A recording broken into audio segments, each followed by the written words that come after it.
Okay, hi everyone and welcome to the SwiftCase Productivity Podcast. My name is Adam Sykes, founder of SwiftCase, the professional productivity platform. And I'm Craig McCarthy, development manager at SwiftCase. I'm Phil Whitby, developer at SwiftCase. Okay, great. So today we're going to discuss about learning and how in today's world you don't stop at school or at the end of university, but actually you need to keep learning in your career as things change, especially in technology, the sector we're in. Obviously things move very fast and you need to keep up to date. There's lots of different ways that we learn and how we pick things up and different styles of learning things that people might have, and also do people learn the right things. So we were earlier today we were talking about taking on our next apprentice, weren't we? In digital marketing, and we've started looking at apprentices because that's a way we can actually bring people on board that we can train up the way we want to, because maybe our people learning what we need them to as a business when they come out of university. Well, the interesting thing, all these sort of topics really will cover today. I always think is with the just to go back to that, I actually regret going to uni. I had a great time there, to be fair, and I think it was a worthy experience socially. But I don't want to slag off the uni or anything like that, but I feel like what I was learning there wasn't really helping me that much develop, and I felt the course was quite archaic. I was being taught like Flash and things like that, and it was already outdated. What year was this? This was 2010. Oh God, yeah, definitely. Yeah, it was shocking, really.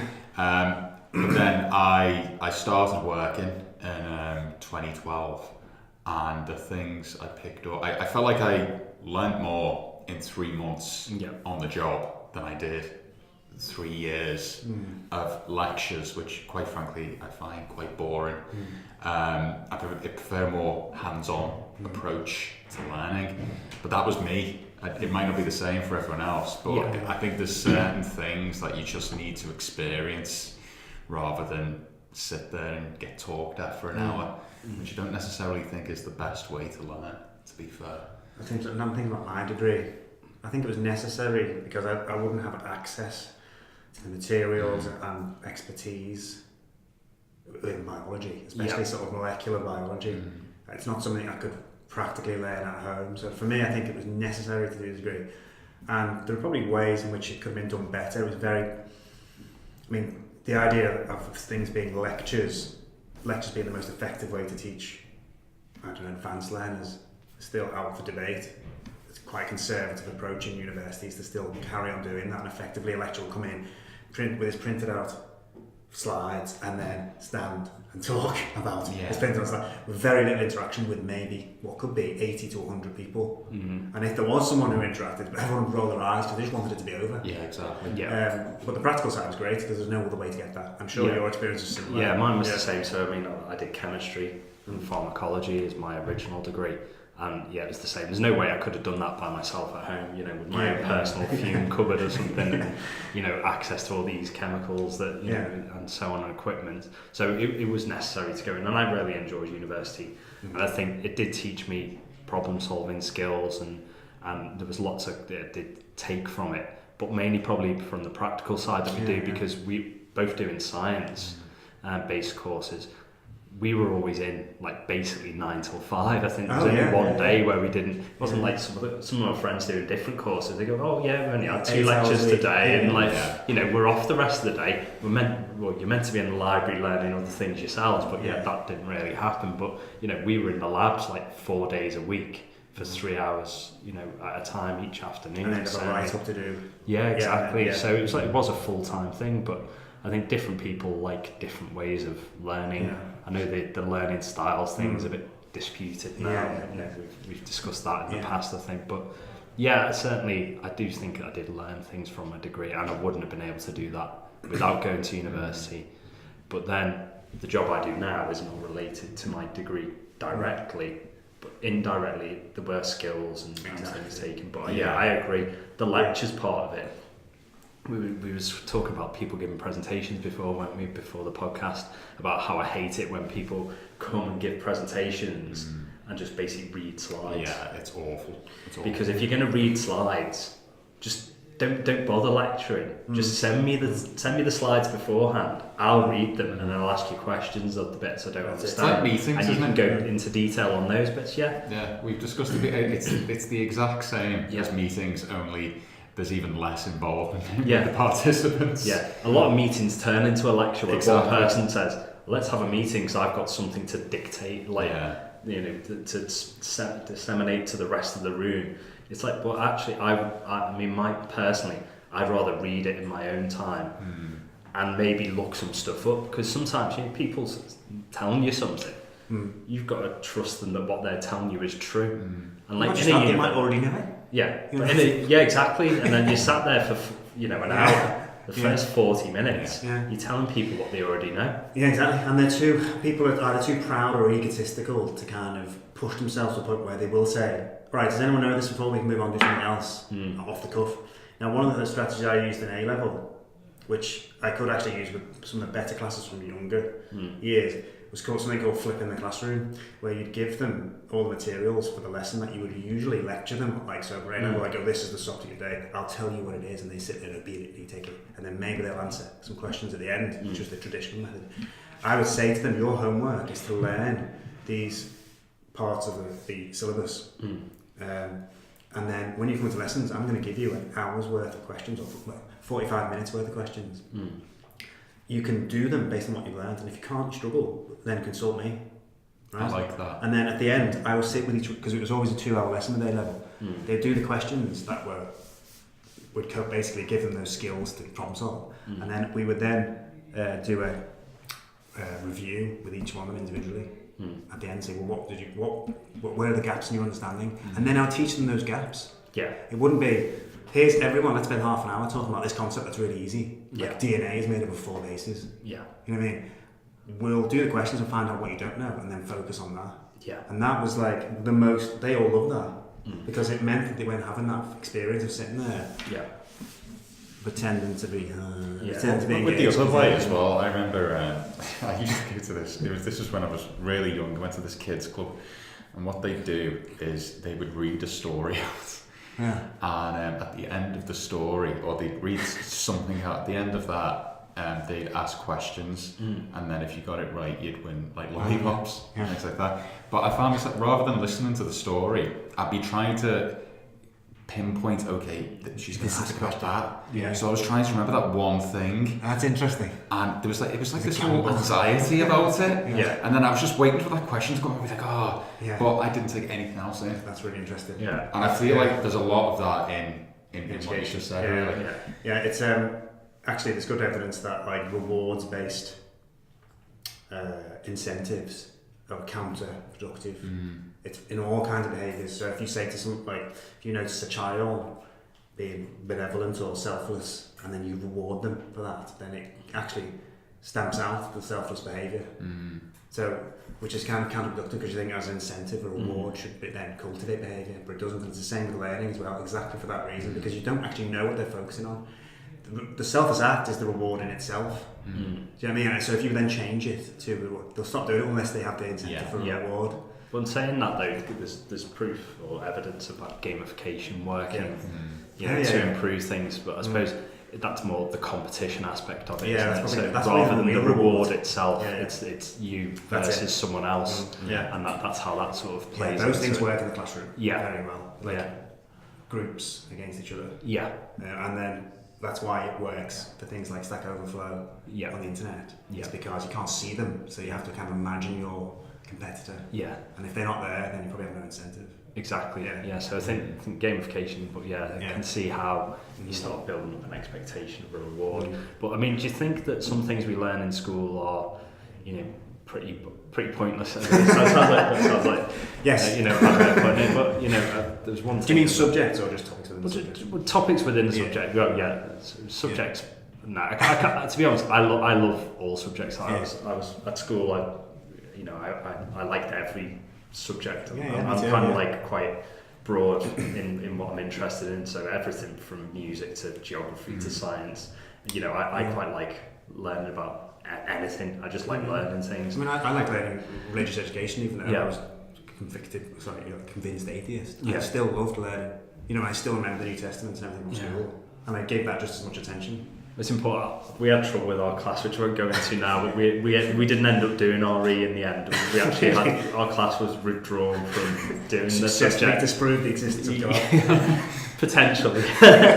But yeah, so that didn't go anywhere. So, but it, you know, even RE is important just so you understand other people. And, you know, like we were saying, you know, the previous podcast with Westminster Associates, understanding where people are coming from and their background is an important part of communication, and you need to know about how other people think and what they feel about things in order to communicate effectively. So yeah, even subject-wise, you know, I don't want to get loads of comments from biologists when I say that it's not real science. We all know sociology and psychology aren't the real science. Yeah, true. We'll take a flag from that. I remember the poster in our physics lab in school. It says like there's only 2 scientists: physics and stamp collecting. But anyway, yeah. But certainly like certain things. And I remember hearing on I think it was another YouTube video recently, someone going on about the idea that schools, the way education's all geared at the moment, and certainly has been since its sort of mass education came in, it's just really there to build clones to work in factories and be compliant and so on. And like some of the ways that we learn, you know, we learn things off by heart that really nowadays you've got your phone in your pocket, you can find out in 2 seconds. You know, or maths. It was the old argument, wasn't it? There's maths and the calculator. And I think, you know, we had this discussion before, didn't we, about maths, and if you can do it on the calculator, it's not the same, because the point of maths is learning the concept. And actually being able to apply it is kind of a byproduct. You know, you don't learn 2 + 2 is 4 and then learn 7 + 15 and as individual things. You learn how to do the actual process. It's learning the process. Exactly. And doing it is just practice. It's the problem-solving aspects of it, isn't it? But really? some other subjects they expect you to. I mean, chemistry for one of them. I remember is one of the things you look at is the colours that certain things change if certain reactions have occurred, and there's no real reason you need to know what colours things go, because you just have a chart that said this has changed this colour. Oh yeah, that means this. You don't need to know it, or the periodic table. As long as you understand the concept of, you know, as you go across the table, that the number of protons is increasing, the way the electrons change, and how things in certain columns are, you know, important, and certain rows are important. But you don't need to know the order of them and remember some kind of mnemonic to know that you know it's hydrogen, helium, or like the patterns of planets. There are, like, you know, every good mother deserves, or every good son deserves fruit, or whatever. I can't even remember it. It's not going to help you further in astrophysics, is it? To know that the names the name doesn't actually even matter, does it? No, exactly. There's lots of things. It's just an example of archaic things, like what you were saying there, producing drones, but the very kind of concept of the holidays, the summer holidays, is for agricultural exercise, isn't it? And it's like, it still hasn't moved on from that. So like, it just shows you the sort of deeply embedded principles that are hard to sort of uproot when it's like you can't actually confront the fact that actually no one bloody works on the harvest. No. Well, you know, that's automated. And actually it's counterproductive, because there's evidence, and this is one I go off a tangent, one of my things that really annoys me. There's a big issue we've got in this country, and I assume across the world as well, about people from disadvantaged backgrounds not doing as well as people from more advantaged backgrounds in school. And there was a piece of a study, I think it was in a Malcolm Gladwell book, there's a study where they worked out that the long summer holidays actually causes the gap to widen.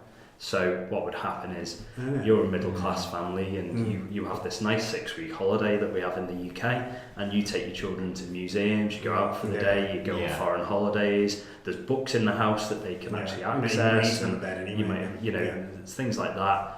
And then some children from more disadvantaged background, maybe their family, you know, they can't afford to go on holiday, they haven't got a car, or they can't afford to go out to museums, or there's not loads of books in the house lying around because they haven't got that sort of background. Well, they're not practicing for 6 weeks, so their progress, even if it stays the same, and doesn't drop off, which it will drop off because you're not practicing, it doesn't match. So they're coming down, and then the middle class, and higher are all heating up. So every 6-week holiday you have, there's a little bit of loss, a little bit of gain on the other side, and the gap just widens. So actually, not removing the prize of the teachers and their massive number of holidays that they have, but if we just spread them out more and had 1 week off every so many weeks, or a couple of 2-week holidays, interspersed throughout the year, that actually over 2 weeks you don't lose too much. Also, that's more like the real world as well. Yeah, exactly. Who comes out? Also, it fits in with families, doesn't it? Yeah. If you're a single parent, you're used to your kids being in school, and then they're off for 6 weeks. It's how do you've got to pay for childcare, or family members got to come in, and career-wise opportunities. Career-wise, that's going to cause problems, isn't it? It's probably 2 weeks at a time. If you work for someone, you need 2 weeks off. That's probably a lot more manageable than no one's going to go, well, have a 6-week holiday. And another 2-week holiday here, and so on. But also, it might be good for the teachers because they can spread themselves out across the year rather than work, basically, which is 52 weeks in 30. I know we're going off on a tangent, but it also reduced the cost of holidays. I was going to say that I would love to go on holiday in August where I'm not paying through the nose. Yeah, because they would only be off for 2 weeks, and if they were all different 2 weeks for different areas across the country, well then the travel industry would have to spread out the cost throughout the year. Obviously, there wouldn't be as many bargains because they'd want to make the overall product. Yeah, that's true. But it would make it a fairer system. So we've solved holidays and the productivity gap between disadvantaged and advantaged children. I mean, just by getting rid of a 6-week holiday. No, I completely. But how has education changed fundamentally? How people learn thanks to technology? I think that it's a slow shift, and it is catching up, I think, with technology, isn't it? Because it used to be, I remember doing Victorian education in school, and it really was like off by heart rote learning, wasn't it? Learn this, repeat it back, and go on and write it down. And I don't think that really changed that much until very recently. I mean, I suppose when I was at school, we did topics and we had projects and things where we'd go off and you'd do a bit of self-learning.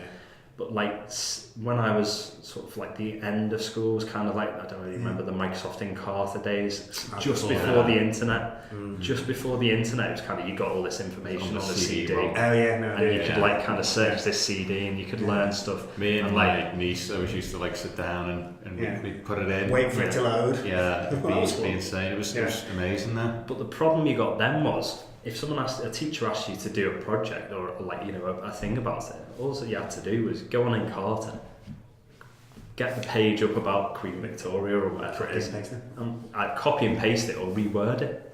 I suppose nowadays you've now got the internet, you've got people writing essays, you've got people providing, there's Wikipedia, which may or may not have all the right facts in. But do you know what I mean? You've got all these sources of information. You've even got software products which you can give it an article and go rewrite this for me. Not to mention you can be in touch with thousands of people who are willing to write that essay for you. For even small fee. Even paid. So I think education is going to have to change, because the fact that you can do this, it's not a problem to be attacked, to say, oh, you're downloading an essay. The problem is, why are you writing an essay on something that already is just copying information off the internet? You need to be showing what your understanding of the subject is, not just, the Battle of Hastings was 1066, the English Civil War was 1644. I don't know, 2. Can't remember. It was around then. But you know what I mean? What I'll do is I'll get my phone out and go English Civil War, and it's on. Why do I need to know that? And it's kind of, it's not quite the same as the calculator argument. We've got all this information, and actually jobs of the future are going to be about applying the information, aren't they? There's no point in, no one's going to be employed. We had a team member, didn't we, a few years ago? They knew every area code of the UK. Now, that's a hobby for someone, but it's certainly not something that really has a practical application. Like Pi. It was Pi day, wasn't it? And I was watching the TV in the morning, and they bring some kid on, and he knows Pi to 200 places. I was thinking, I do too. I get my phone out and I go bang and go, there you go. I think you can calculate the circumference of the universe to within like one atom with accuracy with pi. Yeah. With only like 3 or 4 digits past 0. Yeah. So its functional usefulness doesn't extend beyond 3 or 4. No. So like it's not like, quick, we need someone to recount pi to 10 digits, otherwise we can't land this rocket on Mars. It's like, well, actually, we could land it on Mars with like 2. Yeah. So it's not even any practical. Once you get to like significant figures, you realise you don't need all this information, do you? You're like, and you need to know the right level of information. Exactly. It's more that how to access information, how to find information, filter it because you've got fake news now. Exactly. Yeah, that's the big problem. Well, I mean, the big problem. I grew up in the generation where Wikipedia did become an issue at school, and it really was a big issue because people were just copying and pasting from Wikipedia, but it was wrong half the time. In fact, I remember there were kids in my school, which probably shows you what my school was like. Who were just editing Wikipedia, like Sure that's changed actually. Since then, abandoned it. It's fine. No, Wikipedia as a source is quite reliable now because it's so well curated by a handful of people now. So it's kind of evolved, and also, I think someone did a study where they compared the number of mistakes per page per 1,000 words or something to Encyclopedia Britannica, and it was only like 6 in Wikipedia versus which is interesting. So like the thing is, things on the internet evolve much quicker than they do in an institution like a school. So like my school may have had the Encyclopedia Britannica, but it would have been from 15 years earlier. Yeah. Because they would have spent that £500 whatever once as an investment. Whereas Wikipedia is free and constantly updated. Yeah. It's like the music industry, isn't it? That completely changed, but it was left behind. Yeah, for so long. And look what happened. Yeah, and people suffered. They blamed exactly like they do with schools. They blame other places of institutions. They start blaming either the customer or the client or the deliverer of the product and say it's your shortcoming that we are failing, but actually it's that institutional inertia that stops it. The world's moved on, but learns still trying to do it the same way. Except as like 100 years ago. Effectively.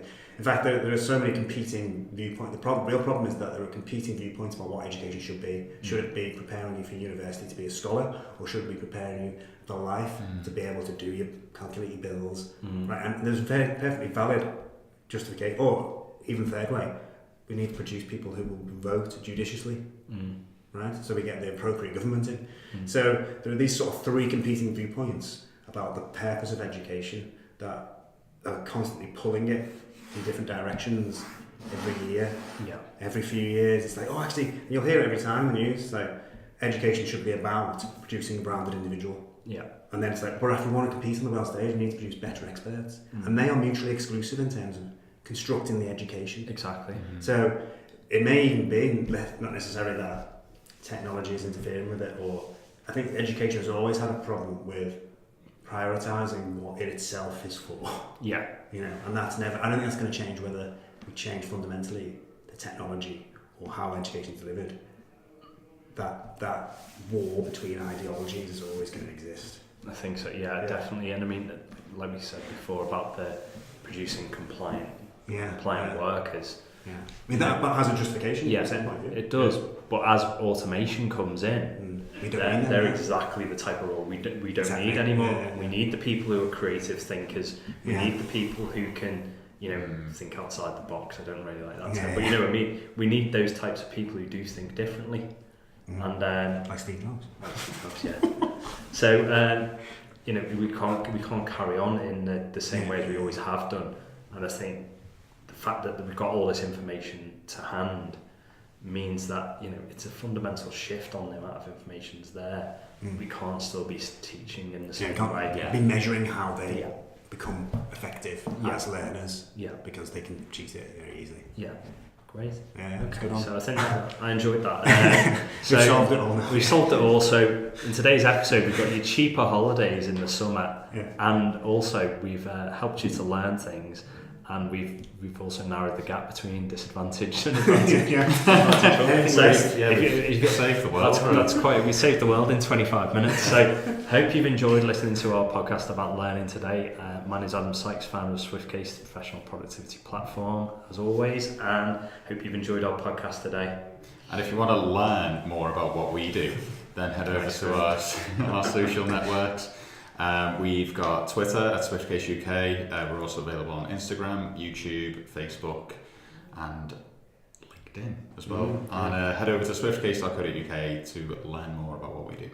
Yeah, and give us a comment below if you think that our major solutions are erroneous in any way, which they undoubtedly are. Then let us know. Let us know what your solution is, and don't forget to subscribe as well. Great. Thanks everyone for listening, and see you next time.